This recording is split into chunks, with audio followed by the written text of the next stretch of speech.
transfer from a wheelchair. So let's say someone on a wheelchair wants to transfer to another chair, or for example to sit in a car, or to move to a toilet seat, or whatever surface, to move to bed. There are many surfaces, okay? So basically the same techniques that we just discussed will apply, but now we need to know how to handle the wheelchair. There will be separate videos about the wheelchair and how to handle it, so I will just now demonstrate the technique. The person in a wheelchair needs to come closer to the surface they are moving to, and preferably, if possible, we need to have like a 45-degree angle between the two surfaces. Sometimes this is not doable depending on the environment. Say the toilet, maybe if the toilet is narrow, the person might need to do 180 transfer, or the car, or whatever surface. But the ideal scenario to start training is 45-degree angle, and the two surfaces being of the same height, and then as we progress we change the height of the two surfaces. After the person reaches the surface, they need to put on the brakes, okay? And if they can maneuver the casters, which are these small wheels, then preferably they need to have them in front like this. And we will talk about this on a separate video, but because this is important here, depending on the type of the wheelchair, we don't want the casters to be turned back like this. Instead, we want them forward like this. Why is this important? Because this will improve the stability of the wheelchair. For some wheelchair designs, if the casters are back like this, okay, and the person for a transfer moves forward, then they might tip, the wheelchair might tip forward. Well, mine right now is stable, so that's fine. But for some wheelchair styles, we need to make sure that the wheelchair is stable. If not, then basically what we need to do is the person will move the wheelchair slightly forward of the in front of the surface we're moving to, and then move it back. And as you can see, this will move the casters forward. Anyway, okay? So the casters are in place. The next thing we need to deal with is to remove the pieces of the wheelchair that are in the way. So for example here, this footrest, as you can see, I can flip it, okay?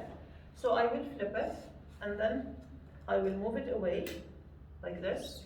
And for this one here, same thing. This is more important actually, because this is on my way. So if we go back one step, so the person have their feet on the leg rests, so then they need to lift the leg and then move it away, place the foot on the floor.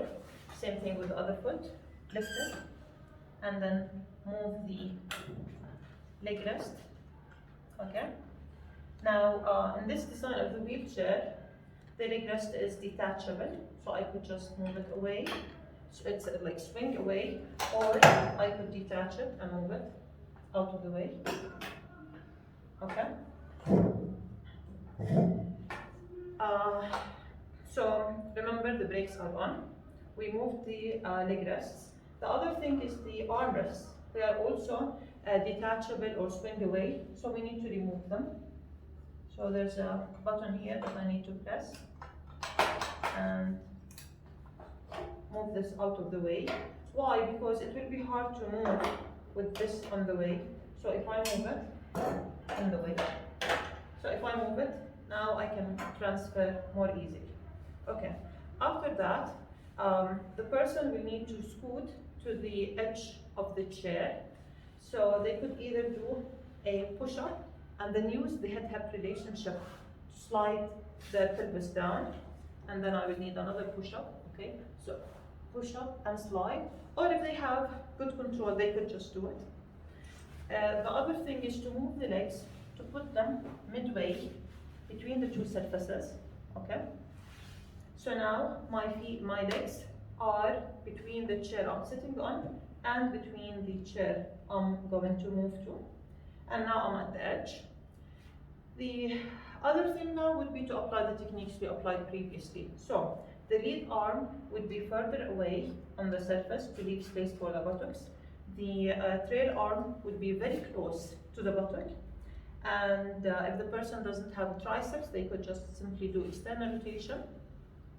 Okay, and now we will do the head-hip relationship again to move the head. In my case, I want my buttocks to move to the left, so I will move my head to the right, and to lift my buttocks, I will move my head down.